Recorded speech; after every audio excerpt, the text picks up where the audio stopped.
Hello friends.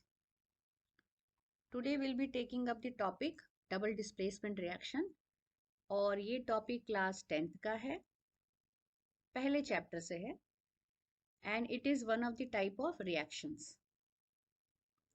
तो double displacement reaction जैसे कि पहले तो नाम ही सजेस्ट कर रहा है कि डबल डिस्प्लेसमेंट कोई चीज है जो कि डबल डिस्प्लेस हो रही है, अपनी प्लेस से हट रही है। और क्या है?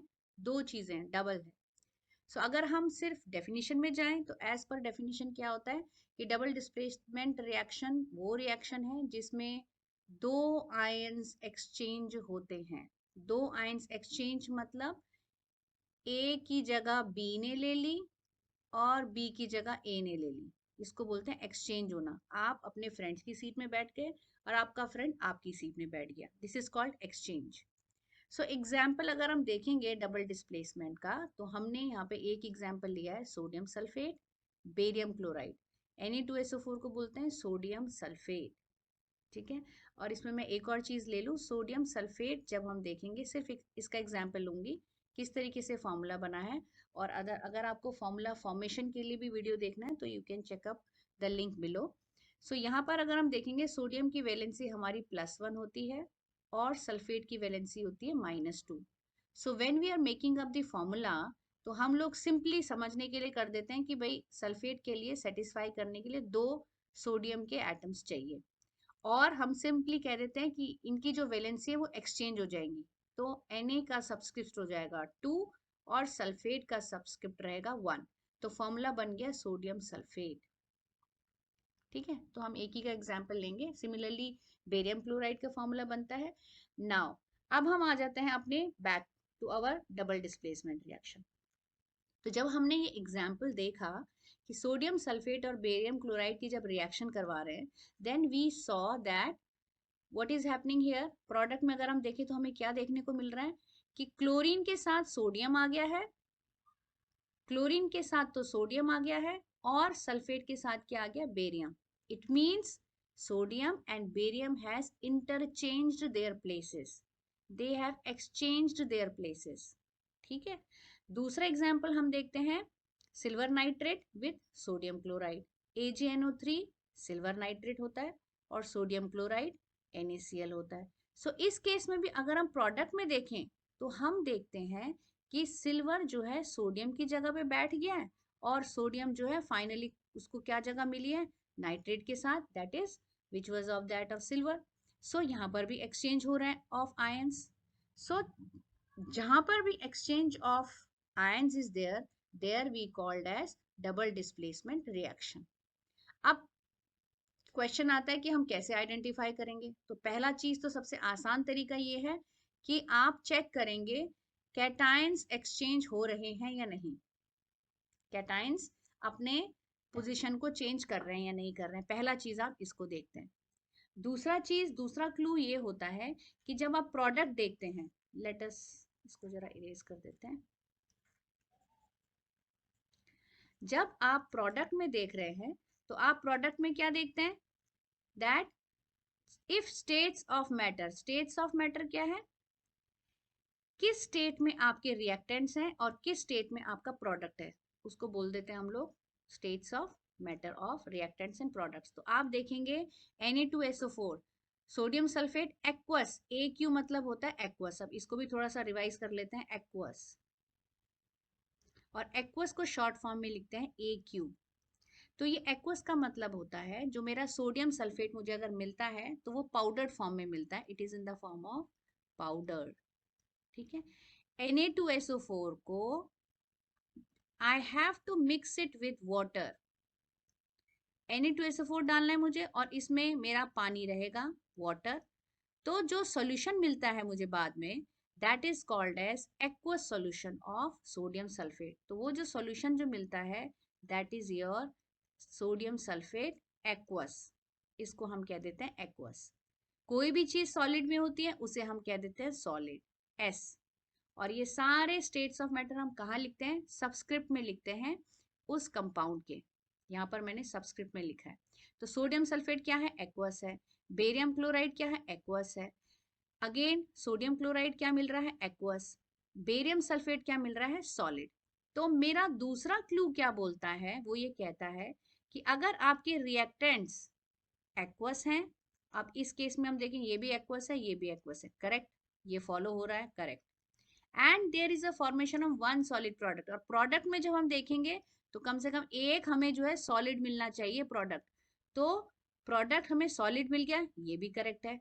So this is an example of double displacement reaction. तो हमारी जो पहली रिएक्शन है वो है डबल डिस्प्लेसमेंट रिएक्शन की, ठीक है। इसी तरीके से हमारा सिल्वर नाइट्रेट है और सोडियम क्लोराइड के साथ जब उसकी रिएक्शन हो, सो सेकेंड एग्जाम्पल जब हम देखेंगे AgNO3 सिल्वर नाइट्रेट, इसका स्टेट देखेंगे दैट इज एक्वस। NaCl इसका स्टेट देखेंगे दैट इज एक्वस। आपका जो प्रोडक्ट बन रहा है AgCl, दैट उसका स्टेट होगा मेरा सॉलिड, और NaNO3 again it is aqueous. तो जब मैं चेक करूं तो आई हैव चेक दैट मेरे प्रोडक्ट में एक ऐसा प्रोडक्ट है which is solid in state और रिएक्टेंट क्या है, एक्वस है। तो ये दोनों के दोनों मेरे पास डबल डिस्प्लेसमेंट रिएक्शन के एग्जाम्पल्स है, ठीक है। अब यहाँ पर एक चीज आती है, एक डाउट आता है, व्हाट इज प्रिसिपिटेट, इसको भी थोड़ा सा क्लियर कर देते हैं। प्रिसिपिटेट क्या होता है, जब हम रिएक्शन करते हैं, सपोज मैंने रिएक्शन करी, यहाँ पर मैंने डाला आई हैव पुट Na2SO4, ठीक है, दूसरे टेस्ट ट्यूब से मैंने सोडियम सल्फेट डाल दिया और फिर मैंने डाला बेरियम क्लोराइड, ठीक है। मुझे यहाँ पर एक वाइट पाउडर सा फॉर्म होगा और मुझे यहाँ पर एक सॉल्यूशन भी मिल जाएगा। तो ये जो वाइट प्रोडक्ट में जब ये वाइट सेटल्ड सॉलिड कोई मिलता है, नीचे कोई पाउडर सा मिलता है हमें, या तो कोई कलर हो सकता है या वाइट में हो सकता है, तो इस केस में मेरा वाइट बनता है। That white powder which is settled और बाकी सॉल्यूशन ऊपर है, तो इस वाइट सॉलिड को बोलते हैं PPT और प्रिसिपिटेट, ठीक है। और ये हो इस पर्टिकुलर रिएक्शन के लिए ये है बेरियम सल्फेट, ठीक है, डन हो गया। हमने यहाँ पे लर्न किया है किस तरीके से हम पहचानते हैं कि डबल डिस्प्लेसमेंट रिएक्शन हो गई है, जब एक्सचेंज ऑफ आयंस होता है।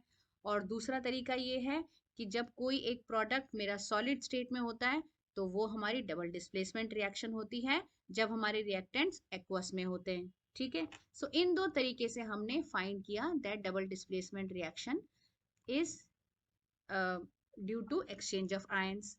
अब हमने प्रिसिपिटेशन भी देख लिया है, तो जिस रिएक्शन में हमारा प्रिसिपिटेट बनता है एज अ प्रोडक्ट, नीचे सेटल्ड कोई पाउडर बनता है, उस रिएक्शन को बोलते हैं प्रिसिपिटेशन रिएक्शन, ठीक है। इसकी डेफिनेशन में आए, between two aqueous ionic compound होने चाहिए and insoluble ionic compound as a product बनना चाहिए, ठीक है। अब इसका एक एग्जाम्पल ले लेते हैं, ब्यूटीफुल एग्जाम्पल है, it is between the lead nitrate and potassium iodide. तो मैंने रिएक्ट टेस्ट ट्यूब में लिया lead nitrate PbNO3 whole twice, फिर मैंने दूसरी टेस्ट ट्यूब में लिया पोटेशियम आयोडाइड। अब मुझे एक तीसरी टेस्ट ट्यूब लेनी है विच इज एम्प्टी, और उसमें मैंने दोनों को मिक्स किया, पोटेशियम आयोडाइड और लेड नाइट्रेट। तो क्या बनेगा, as you add you will find there is a yellow solution here, एक येलो सॉल्यूशन मिल जाएगा, जबकि ये इनिशियली ट्रांसपेरेंट थे, और येलो कलर मिलेगा, और थोड़ी देर में आप देखेंगे कि यहाँ पर एक येलो कलर का सॉलिड सेटल्ड हो गया है। This solid which is settled at the bottom, इसको बोलते हैं प्रिसिपिटेट, प्रिसिपिटेट, और इसको लिख देते हैं शॉर्ट फॉर्म में PPT। और इस पर्टिकुलर केस में, इस एग्जाम्पल में वो क्या है, PbI2 लेड आयोडाइड, और आपका इसका स्टेट भी अगर आप देखेंगे तो ये सॉलिड है, बाकी सारे एक्वस हैं, एक्वस हैं, एक्वस हैं, ठीक है। तो अब फर्दर देखें तो ये लेड आयोडाइड जो बना है ये प्रिसिपिटेट है, ठीक है, और बाकी सारे के सारे लिक्विड स्टेट में ही है। तो ये इसको भी हम एक नाम देते हैं कि जो भी सॉल्युबल रिएक्टेंट्स होते हैं ये इनको बोलते हैं हम सुपरनेट, एक नया नाम दिया है सुपरनेट या सुपरनेटेंट, ठीक है। अब यहाँ पे एक चीज और है जो कि देख लेते हैं इसे भी, जब ये प्रेसिपिटेट बन जाता है that means one of the product is going down, solution में नहीं है। तो जब एक प्रोडक्ट आपका हटता रहता है सॉल्यूशन से, तो आपकी जो रिएक्शन होती है वो फॉरवर्ड डायरेक्शन में होती है। इसको आप हायर क्लासेस में और डिटेल में पढ़ेंगे। फिलहाल आप इतना ही देख लीजिए कि आपका एक प्रोडक्ट अगर हट रहा है सॉल्यूशन से, तो आपकी रिएक्शन जो है फॉरवर्ड रिएक्शन में होती है। ठीक है, सो यही था आपका डबल डिस्प्लेसमेंट रिएक्शन, जिसको हम लोग प्रेसिपिटेशन रिएक्शन भी बोलते हैं। और it is due to the exchange of the two ions which changes their position, and this is also known as precipitation reaction, क्योंकि इसमें एक precipitate बनता है as a product. Thank you, that's all for today, take care.